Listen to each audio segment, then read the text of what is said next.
Good morning everyone, কেমন আছো সবাই? আশা রাখলাম সকলেই ভালো আছো। আজ আবারও অনেক দিন পর একটা ব্লগ ভিডিও নিয়ে আসছি। আশা করি তোমাদের ভালোই লাগবে। তো এটা হলো রবিবারের একটা ভিডিও, মানে ভিডিও করে রেখেছিলাম, কিন্তু সেটা যে এডিট করে আপলোড করব সেই সময়টুকু আমার হয়নি। অনেক ব্যস্ততার মধ্যে আছি আমি। কয়েকদিন ধরে জানো তো এতটাই গরম দিচ্ছে, মানে কি বলবো গরমের কথা। মানে হঠাৎ কয়েকদিন আবার যদি বৃষ্টি হয়ে যায় না, আবার হঠাৎ করে যদি গরম দেয়, তখন আর সেই গরমটা সহ্য হয় না, অ্যাডজাস্ট করতে একটু সময় লাগে। তো সেরকমটাই হয়েছিল, কয়েকটা 4-5 দিন ধরে খুব বেশি গরম দিয়েছিল, যার কারণে আজ ভোরবেলা উঠে দেখি ওয়েদারটা কি সুন্দর করেছে। মানে বৃষ্টি আসেনি, কিন্তু মেঘলা মেঘলা ওয়েদার। আর আমার খুব একটা বৃষ্টিও ভালো লাগে না, কিন্তু এরকম মেঘলা মেঘলা ওয়েদারে যদি হাওয়া দেয় তখন বেশ ভালো লাগে। তখন মানে কি হয়, এই পাতলা পাতলা কাপড় কেচে দিলেও শুকানোর কোনো ঝামেলা থাকে না, কেননা হাওয়ায় টেনে যায় কাপড়ের জল। তো আমি আজ কাপড় ভিজিয়েছিলাম, অনেকটাই কাপড় ভিজিয়েছি, কিন্তু পাতলা পাতলাগুলো কেচে ধুয়ে মানে এখন মেলতে এসেছি। আর বাড়ি বাড়ি এগুলো যেমন বেড কভার, একটা পাতলা একটা ব্ল্যাঙ্কেটও ভিজিয়েছি, এগুলো পরে কেচে দেবো। আর একটু ভারী কাপড়গুলো আমার মনে হয় ভিজিয়ে যদি একটু সময় রাখা হয় তো ময়লাটা বের হয়ে যায়, যার কারণে আমি ভিজিয়ে রেখে এসেছি। আর দেখো আমার রুমের অবস্থা। আজ আমার রুম টুম গোছাতে একটু দেরি হয়ে গেছে, কেননা ছেলের সময় হয়ে গেছে অ্যাবাকাসে যাবে বলে। তো অ্যাবাকাসের ক্লাস একদিনেই থাকে, রবিবার দিন 9:30 থেকে 11:30 অবধি। তো বাইরের কাজগুলো সারতে সারতে আমার প্রায় 9টা বেজে গেছে। তারপর ওকে এসে স্নান করে ওকে রেডি করিয়ে পাঠিয়ে দিয়েছি। এখন আস্তে আস্তে আমি কাজগুলো সেরে নেব। আর জানো তো, আগে আগে ভাবতাম যে সোমবার থেকে শনিবার অবধি স্কুল থাকে, তো তাড়াতাড়ি করে উঠতে হবে, পড়তে বসাতে হবে, আবার কাজকর্ম সেরে টিফিন বানিয়ে স্কুলে পাঠাতে হবে। কিন্তু না, এখন ভাবি যে শুধু শনিবার অবধি না, রবিবারও একেই আমার জন্য। কেননা অ্যাবাকাসের ক্লাস থাকে বেশিক্ষণের জন্য না হলেও 2 ঘন্টার জন্য থাকে। তো সে 2 ঘন্টার জন্য হলেও তো কাজ তো একে হতে পারে যে টিফিন দিতে হয় না, আবার 9:30 থেকে হয়, তবুও একেই হয় প্রায়। আর ওর বাবা গিয়েছে এখন ওকে স্কুলে দিতে।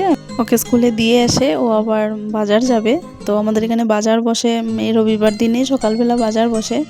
তো এখন আবার ওর রবিবার দিনও ওর ছুটি নেই, কেন কোনো কোনো শনিবার তো ছুটিই থাকে, যে শনিবার যেমন সেকেন্ড স্যাটারডে, ফোর্থ স্যাটারডে।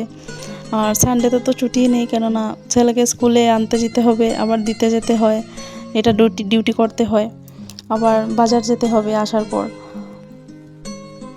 আর এই যে একটা ব্ল্যাঙ্কেট দেখো, আমি ঠান্ডার সিজন থেকে মানে এটা ওয়াশ করাবো আর করাতে পারছি না, কেননা এখানে লন্ড্রিতে একবার দিয়েছিলাম, কিন্তু গুড়িয়ে নিয়ে এসেছে, কেননা এই যারা লন্ড্রিতে ওয়াশিংয়ের কাজ করে ওনারা নাকি বিহার গিয়েছে, তো নিয়ে আসতে হলো। এখন অবধি ওরা আসেনি, যে কখন যে আসবে আর আমি এটা ওয়াশ করাবো। আর বিছানাতে সব দিন রাখতে না ভালোও লাগে না, কিন্তু ভেবেছিলাম যে ব্ল্যাঙ্কেটটা ধোয়ার পর বক্সে ঢুকিয়ে রেখে দেবো, কিন্তু সেটা আর হচ্ছে না। আর বিছানাতে এত বেশি কিছু রাখতে আমার খুব একটা ভালোও লাগে না, কিন্তু কখনো কখনো আবার সব কিছু ভালো না লাগলেও অ্যাডজাস্ট করতে হয়।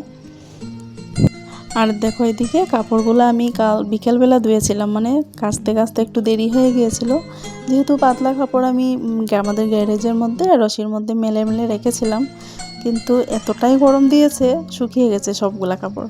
তো আমি এক এক করে সবগুলো ভাঁজ করে রেখে দেবো। আর এই যে এই শার্টের পিছের মতন দুটো আছে, আমি সেদিন ঘর ঝাড়ছিলাম পরশুদিন শুক্রবারে, তো এগুলো কেচে দিয়েছিলাম কালেই, কিন্তু শুকায়নি বলে রেখে দিয়েছিলাম, এগুলো আবার ঢুকিয়ে রাখবো। আর এখানে এটা ব্যাগের মধ্যে অনেকগুলা কাপড় আছে, মানে এই 10টা মতো মেখলা আছে, চাদর নেই, চাদরও সেলাই করে নিয়েছে, এটা কাস্টমারের হয় মেখলাগুলো।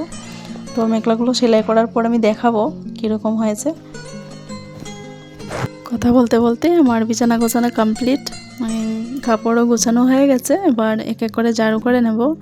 আর জানো তো, মানে প্রতিদিন আমাকে যেমন সব কটা রুম ঝাড়ু করা, মোছা, নিজের কাজগুলো করতে হয়, কিন্তু প্রতিদিন সব কাজগুলো আবার করতে হয় না বলে খুব একটা অভ্যেস নাই এগুলো করার, কিন্তু তবুও হয়ে যায়, মানে কাজের লোক না থাকলে নিজের মতো করে করে নিই, তাড়াতাড়ি করেই হয়ে যায়। আর আমি মনে করি রবিবার দিন কাজের ঝামেলাটা একটু বেশি থাকে অন্য দিনের মধ্যে, মানে অন্য দিনের থেকে। আমার ছেলেও করে থাকে না, স্কুলে চলে যায়, তবুও বুঝি একটু বেশি থাকে, কারণ সবাই করে থাকে রবিবার দিন। তো তো কাজ করতে একটু দেরিও হয়ে যায়। তো আমার আজ হয়েছে সেটাই, নিজের রুম ঝাড়ু করে আসছি এবার বারান্দার রুমে, মানে ড্রয়িং রুমে। রুমটা গুছিয়ে ভালো করে ঝাড়ু করে নেব। আর আজ আমি এটা রুমটা মুছবো না, কেননা কালও আমি এইসব কাজ করেছিলাম। তো কাল আমি সার্ফ দিয়ে এটা রুম মুছেছিলাম, আজ আর মুছবো না, বাকি কটা রুম মুছে নেব। আর ঘরে লোকজন বেশি থাকলে কাজকর্ম বেশি থাকে, রান্না বাড়া কাজকর্ম বাকি মানে যত কাজ থাকে আমার মনে হয় সব কিছুই বেশি বেশি থাকে। তো ঝামেলাও বেশি, কিন্তু আমার মনে হয় আমরা সবাই মানে জয়েন্ট ফ্যামিলি, কিন্তু জয়েন্ট ফ্যামিলির আনন্দটা অন্যরকম। সবাই একসাথে থাকা এটা ভালো লাগে, খারাপ লাগে না, সবাই মিলেমিশে আমরা করে নেই। তো আমি এইসব কাজ করি বলে দুপুরবেলা তো দিদিভাই রান্না করে নেয়, মুন্নি সকালবেলা রান্না করে, মানে আমার ছোটো যা। তো সবাই একসাথে করে নিলে হয়ে যায়, কিন্তু সব দিন তো আমাদের এসব করতে হয় না। যিনি কাজ করেন তিনি মধ্যে মধ্যে আসেন না, ওনারও প্রবলেম থাকে কিছু কিছু। তো আমার মনে হয় ভালো করে যদি ঝাড়ু করা হয়, মোছার পরও দেখতে ভালো লাগে। আর যদি ঝাড়ু করা হয় না ভালো করে, তখন ভালো করে মুছলেও সেটা দেখতে ভালো লাগে না। তো আমি আস্তে আস্তে সব কাজগুলো সেরে নেব। তো চলে এলাম বিকেলবেলা আরেকটা কাজ নিয়ে, মানে এখন বাজে হয়তো ওই 3:30 4টে মতো হবে। চোখটা দেখো এত ছোটো হয়েছে। তো প্রতিদিন দুপুরবেলা আমি ভাত খাওয়ার পর একটু সময় শুয়ে থাকি, আজ আর সেটা করে শুইনি। মানে ভাবলাম অনেক দিন হয়েছে ব্লাউজ কাটিং করা হয় না, পরে না করতে আবার ভুলে যাব। তো আজ একটা ব্লাউজ কাটিং করব। অনেক দিন আগে আমি কাপড় আনিয়ে রেখেছিলাম, মানে লাইলিন ভিতরেরটা, তো কাটা আর হয়নি। এখন আমি কেটে নিয়েছি, এটা হয়েছে 32 সাইজের একটা ব্লাউজ। হাতা আগে কেটে নিয়েছি, হাতাটা একটু বড় রেখেছি। আর এখন আমি বডিটা কেটে নেব। হাতাটা রেখেছি লম্বাই রেখেছি 8.5 মতো রেখেছি। আর এখানে আমি বডিটা কেটে নেব। আর জানো তো কয়েকদিন হয়েছে আমি যেহেতু এই কাটিংও করছি না বা সেলাইও করছি না, আমার কেচিটা একটু দাঁড়টা কমে গেছে। আর আমার মনে হয় কেচিতে যদি ধারটা না থাকে তখন কাপড় কাটার ফিনিশিংটা খুব একটা ভালো হয় না, দেখতে ভালো লাগে না। আর যেহেতু আমি বিছানার মধ্যেই কাটছি, একটু বয়ে বয়ে কাটছি, কেননা যদি বেড কভারে ধরে যেতে পারে। আর এখানে আমি একদম সিম্পল মানে গোল গলার একটা ব্লাউজ কাটিং করলাম। আর এটা আমার নিজের মায়ের জন্য করছি। এমনিতেই আমার মা মানে কোনো ডিজাইনেবল ব্লাউজ পছন্দ করেন না, বেশি কাটা পিঠে ওর ব্লাউজও পছন্দ করেন না, সেই জন্য একদম সিম্পলের মধ্যে করেছি। এবার আমি মেন কাপড়টা কেটে নেব। এদিকে হাতের মেন কাপড় কেটে রেখে দিয়েছি। আমি সবার আগে হাতেরটাই কাটি, তারপর বাকিটা কাটি। তো এবার বডিটা কেটে নেব, টুকরো টুকরো আমি বসিয়ে দিয়েছি। তোমাদের দেখালাম একটা মানে ব্লাউজ কাটিং করেছি, কিন্তু এখানে সেলাই করতে বসেছি অন্য আরেকটা জিনিস। যেহেতু আমার অর্ডারে জিনিস অনেক কিছু এসেছে, মানে মেখলা অনেকটা এসেছে, তো একটা একটা করে সেলাই করে করে আমাকে শেষ করতে হবে। তো ব্লাউজটা যেহেতু নিজের হয়, কয়েকদিন পরে করলেও কথা নেই। অনেক দিন হয়ে গেছে আমি মেশিন নিয়ে বসি না। আর যেহেতু এসব মেশিনের কাজ রেগুলার করলে মেশিনটা ফ্রি থাকে, আর কয়েকদিন হয়ে গেছে আমি মেশিন নিয়ে বসি না, যেহেতু একটু জাম হয়ে গেছে মনে হচ্ছে আমার মেশিনটা। একটু সময় সেলাই করলে আবার ঠিক হয়ে যাবে। তো সন্ধ্যার সময় চলে এলাম, আমার সেলাই করতে করতে বর চলে এলো করে।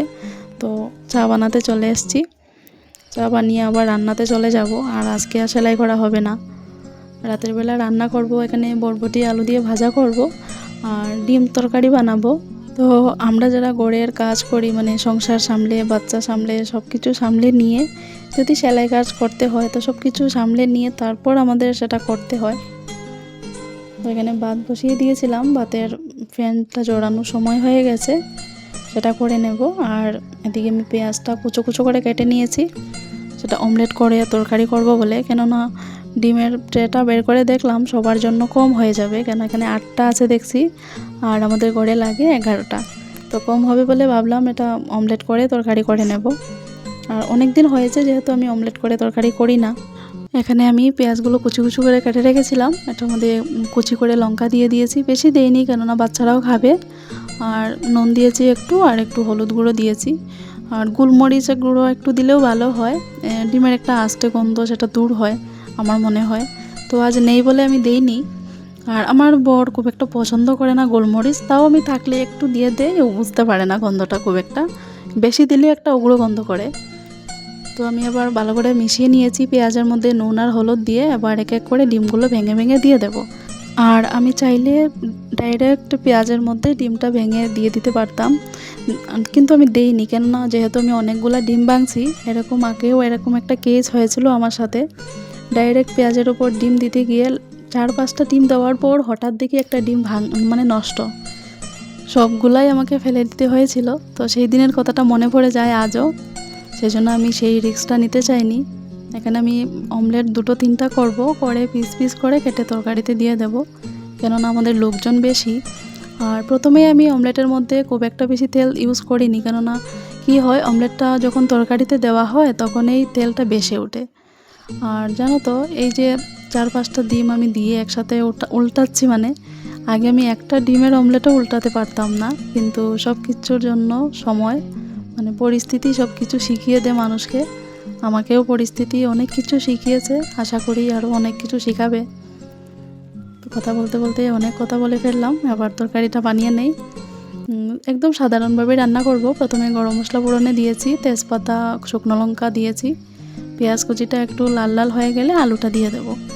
আলুটা ভালো করে কষানো হয়ে গেছে, আদা রসুন রেগুলার যা মশলা সব কিছু দিয়ে ভালো করে কষিয়ে নিয়েছি। এবার জল দিয়ে দেব। নামানোর আগে গরম মশলা বাটা দিয়ে নামিয়ে নেব। তো আমার আজকের ভিডিওটা কেমন লেগেছে অবশ্যই কমেন্ট করে জানিও। হয়ে গেছে একটু লম্বা ভিডিওটা ঠিকই, কিন্তু ভালো লাগলে সাবস্ক্রাইব করো আর লাইক করো, কমেন্ট করো। আজকের মতো এটুকুই। নেক্সট আসবো আরেকটা ভিডিও নিয়ে, ততক্ষণের জন্য বাই বাই।